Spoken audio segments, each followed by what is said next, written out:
नमस्ते, हीअ आकाशवाणी आहे। सिंधी समाचारनि सां मां ज्योति फुलवाणी। सभ खां अवल ॿुधंदासीं ख़ासि ख़बरूं। राष्ट्रपति द्रौपदी मुर्मू 80 आज़ादी जे ॾींहं जी अॻुवाटी शाम अॼु राष्ट्र खे ख़िताब कंदी।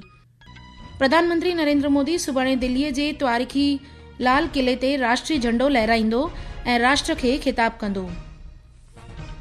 सरकार आज़ादी जे मौक़े ते पुलिस, बाहि विसाईंदड़ शेवकनि ऐं होमगार्ड खे बहादुरी शेवा मेडल अता करण जी पधिराई कई। अॼु विरहाङे वारे ख़ौफ़नाक यादगार ॾींहं ते प्रधानमंत्री नरेंद्र मोदी, गृह मंत्री अमित शाह ऐं बचाव वज़ीर राजनाथ सिंह विरहाङे दौरान पंहिंजी हयातियूं विञाईंदड़नि खे श्रद्धांजलि ॾिनी। भारत कोलंबिया में ज़बरदस्त आयल ज़िलज़िले बैदि वर निर्माण कार्यनि जे सहकार लाइ 20 मैट्रिक टन राहत सामग्रीअ जी पहिरीं खेप मोकिली।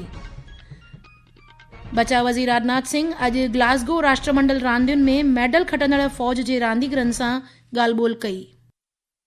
ख़बरूं तफ़सील सां। राष्ट्र सुभाणे पंहिंजो 80 आज़ादी जो ॾींहुं मल्हाईंदो। राष्ट्रपति द्रौपदी मुर्मू आज़ादी जे ॾींहं जी अॻुवाटी शाम अॼु राष्ट्र खे ख़िताब कंदी। राष्ट्रपति साहिबा जो ख़िताब शाम 7 बजे खां आकाशवाणी जी सभिनी राष्ट्रीय चैनलुनि ते नशर कयो वेंदो।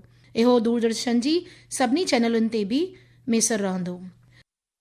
प्रधानमंत्री नरेंद्र मोदी सुभाणे दिल्लीअ जे तारीख़ी लाल किले ते राष्ट्रीय झंडो लहराईंदो ऐं मुल्क खे ख़िताब कंदो। असांजे खातूअ ॿुधायो त समारोह जी जाइ ते भारतीय हवाई फ़ौज जा 2 MI-17 हेलीकॉप्टर गुलनि जी वर्खा कंदा।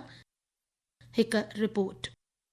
लाल किले में होने वाले इस समारोह में पहली बार वंदे मातरम का सामूहिक गायन किया जाएगा। इसके बाद राष्ट्रगान होगा। यह भव्य कार्यक्रम राष्ट्रीय गीत वंदे मातरम की 150 साल पुरानी गौरवशाली विरासत को याद करने और वर्ष 2047 तक विकसित भारत के निर्माण में युवा शक्ति की ऊर्जा, आकांक्षाओं और महत्वपूर्ण योगदान का उत्सव मनाने के लिए आयोजित किया जा रहा है। इस समारोह में सेना, नौसेना और वायुसेना के करीब 2500 कैडेट हिस्सा लेंगे। इस समारोह में देश के अलग अलग क्षेत्रों से करीब 5000 विशेष अतिथियों को भी लाल किला में आमंत्रित किया गया है। दीपेंद्र कुमार, आकाशवाणी समाचार, दिल्ली। इन विच में दिल्ली मेट्रो रेल निगम लाल किले ते मुंतज़िम आज़ादी जे ॾींहं जे समारोह में शामिल थियण वारनि ख़ासि महिमाननि ऐं आम आवाम जी अचवञ लाइ वधायल मेट्रो शेवाउनि जी पधिराई कई। यात्री सुबुह 4 बजे खां लाल किला, जामा मस्जिद ऐं दिल्ली गेट मेट्रो स्टेशननि ते लही लाल किले ते पहुची सघनि था। सरकार आज़ादी जे मौक़े ते पुलिस, बाहि विसाईंदड़ शेवकनि, होमगार्ड ऐं नागरिक सलामती तोड़े सुधार शेवा लाइ 1057 कर्मियुनि खे बहादुरी ऐं शेवा जा मेडल ॾियण जी पधिराई कई आहे। हिकु रिपोर्ट। गृह मंत्रालय ने आज वीरता के 301 पदकों की सूची जारी की। इनमें पुलिस कर्मियों के लिए 272 और अग्निशमन सेवा के कर्मियों के लिए 29 पदक शामिल हैं। वीरता पदक जीवन और संपत्ति की रक्षा, अपराध रोकने या अपराधियों को पकड़ने में उल्लेखनीय साहस दिखाने के लिए प्रदान किया जाता है। 301 वीरता पदकों में से वामपंथी उग्रवाद प्रभावित क्षेत्रों के 197 कर्मी, जम्मू कश्मीर के 51 तथा पूर्वोत्तर के 12 और अन्य क्षेत्रों के 41 कर्मी शामिल हैं। विशिष्ट सेवा के लिए कुल 92 राष्ट्रपति पदकों की भी घोषणा की गई है। इनमें पुलिस सेवा के 83, अग्निशमन सेवा के 4, नागरिक सुरक्षा और होमगार्ड सेवा के 3 तथा सुधार सेवा के 2 पदक शामिल हैं। इसके अलावा 664 सराहनीय सेवा पदकों की भी घोषणा की गई है। इनमें पुलिस सेवा के 606, अग्निशमन सेवा के 28, नागरिक सुरक्षा और होमगार्ड सेवा के 18 तथा सुधार सेवा के 12 कर्मी शामिल हैं। अंकित की रिपोर्ट के साथ समाचार कक्ष से मैं मनोज। होॾां मरकज़ी तहक़ीक़ात ब्यूरो CBI जे 21 अमलदारनि खे ख़ासि ॾिनल शेवा जे लाइ बि राष्ट्रपति मेडल तोड़े साराजोगी शेवा लाइ मेडल अता करण जी पधिराई कई वई आहे। समूरो राष्ट्र अॼु विरहाङे वारे ख़ौफ़नाक ॾींहं जी यादि में शिकार थियल माण्हुनि जी क़ुर्बानीअ खे श्रद्धांजलि ॾेई रहियो आहे। मुल्क साल 1947 में विरहाङे जे दौरान हैबतनाक वाक़नि में पंहिंजी हयाती विञाईंदड़ सभिनी माण्हुनि खे यादि करे रहियो आहे। प्रधानमंत्री नरेंद्र मोदीअ इन विरहाङे दौरान मुतासिर सभिनी माण्हुनि जे साहस खे यादि कयो। हिकु सोशल मीडिया जी पोस्ट में प्रधानमंत्रीअ चयो त इहो इतिहास जो उहो लम्हो आहे जंहिंमें केतिरनि ई ज़िंदगियुनि मौत जो बख बणियो ऐं पंहिंजनि कुटुंबियुनि खे विञायो ऐं बर्दाश्त खां ॿाहिरि पीड़ा सहन कई।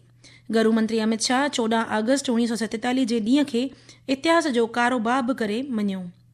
विरहाङे वारे इन ॾींहं ते हरियाणा जे गुरुग्राम में मुंतज़िम हिक कार्यक्रम खे ख़िताब कंदे बीजेपी धुर जे अध्यक्ष नितिन नबीन चयो त जब 1940 में लाहौर प्रस्ताव में द्विराष्ट्र राष्ट्र के सिद्धांत की चर्चा हुई, उसी समय इस देश के लोगों को अंदाजा मिलने लगा था कि इस देश में जब आजादी मिलेगी तो आजादी का दंश हमें विभाजन के रूप में देखना पड़ेगा। मैं आज उन सभी परिवारों को, जिन्होंने अपने परिवारजनों को खोया, जिन्होंने विस्थापन का दर्द झेला, मैं उन सबको आज नमन करता हूँ। ही ख़बरूं तव्हीं आकाशवाणी तां ॿुधी रहिया आहियो। वधीक ख़बरुनि जे लाइ तव्हीं असांजी वेबसाइट newsonair.gov.in खे फॉलो करे सघो था। इहे ख़बरूं तव्हीं असांजी YouTube channel air news Gujarat ते बि ॿुधी सघो था। ओडिशा में लगातार 2 ॾींहनि खां थींदड़ बरसात सबबि उत्तरी हिसनि में हिकु भेरो वरी ॿोॾि जो ख़तरो वधी वियो आहे। आबहवा महकमे अॼु छत्तीसगढ़, ओभरी मध्य प्रदेश, हिमाचल प्रदेश, झारखंड, उत्तर प्रदेश ऐं उत्तराखंड में तेज़ बरसात जो ऑरेंज अलर्ट जारी कयो आहे। ईंदड़ 2 ॾींहनि में दिल्ली, हरियाणा, चंडीगढ़, पंजाब, ओलही मध्य प्रदेश, विच महाराष्ट्र, ओडिशा, विदर्भ, ओलह बंगाल जे हेठाहीं वारे इलाइक़े ऐं उत्तर ओभर भारत जे कुझु हिसनि में पिणु तेज़ मींहं वस थियण जा इम्कान आहिनि। ज़िलज़िले खां पोइ राहत कार्यनि में सहकार वास्ते भारत कोलंबिया खे 20 मैट्रिक टन राहत सामग्रीअ जी पहिरीं खेप मोकिली आहे। विदेश मंत्री doctor S Jaishankar social media जी हिक पोस्ट में ॼाणायो त इन मदद में दवाऊं, मेडिकल साज़ सामान, आरज़ी पनाहगाह ऐं ॿियूं ज़रूरी शेवाऊं शामिल आहिनि। हुन चयो त भारत इन औखी घड़ीअ में कोलंबिया जे माण्हुनि सां गॾु यकमुश्तई सां बीठल आहे। बचाव वज़ीर राजनाथ सिंह अॼु ग्लासगो राष्ट्रमंडल रांदियुनि में मेडल खटंदड़ फ़ौज जे खेॾाड़ियुनि सां ॻाल्हि ॿोल कई। तव्हांखे ॼाणायूं त फ़ौज जे खेॾाड़ियुनि हिन भेरे 8 सोन जा, 7 चांदी जा ऐं 1 ब्रॉन्ज़ जो मेडल खटियो आहे। रक्षा मंत्री अंतर्राष्ट्रीय रांदियुनि जी चटाभेटियुनि में मुल्क जो ॻाट ऊंचो करण लाइ भारतीय रक्षा दस्तनि जे मज़बूत इच्छा शक्ति ऐं पके निश्चय जी साराह कई। उत्तराखंड जे मुख्यमंत्री पुष्कर सिंह धामी चमोली ज़िले में सुरंग हादसे खां पोइ अॼु हादसे वाक़े ते पहुची राहत ऐं बचाव कार्यनि जो जाइज़ो वरितो। मुख्यमंत्रीअ बचाव मुहिम में तेज़ी आणण जूं हिदायतूं ॾिनियूं आहिनि। पीपलकोटी खिते में अॾावत हेठि सुरंग हादसे में 7 अफ़राद मौत जो भख बणिया आहिनि। 22 लोग कुल काम कर रहे थे, उसमें से 3 लोगों को छोड़ के बाकी सभी लोग रेस्क्यू हो गए हैं और जो गंभीर रूप से घायल हैं उनको यहाँ एडमिट किया है अस्पताल में। यहाँ पर बचाव के लिए और खोजबीन के लिए सभी प्रकार की एजेंसियां यहाँ पर हैं। हमारा प्रयास है कि सभी को जल्दी से जल्दी निकाला जाए। उपराष्ट्रपति सीपी राधाकृष्णन आर्तवार खां 2 ॾींहनि जे तमिलनाडु दौरे ते रहंदो। राष्ट्रपति द्रौपदी मुर्मुअ अॼु राष्ट्रपति भवन जे अङण में अमृत उद्यान जे समर एन्युअल्स एडिशन 2026 जे बौरती समारोह में हिस्सो वरितो।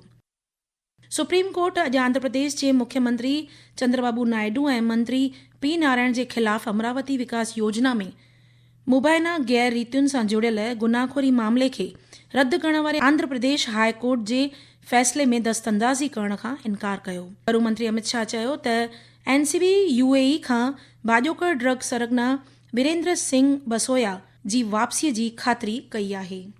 आख़िर में ख़ासि ख़बरूं हिकु बार ॿीहर ॿुधंदा।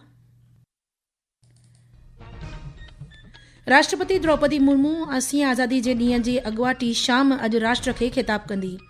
प्रधानमंत्री नरेंद्र मोदी सुभाणे दिल्लीअ जे तारीख़ी लाल किले ते राष्ट्रीय झंडो लहराईंदो ऐं राष्ट्र खे ख़िताब कंदो।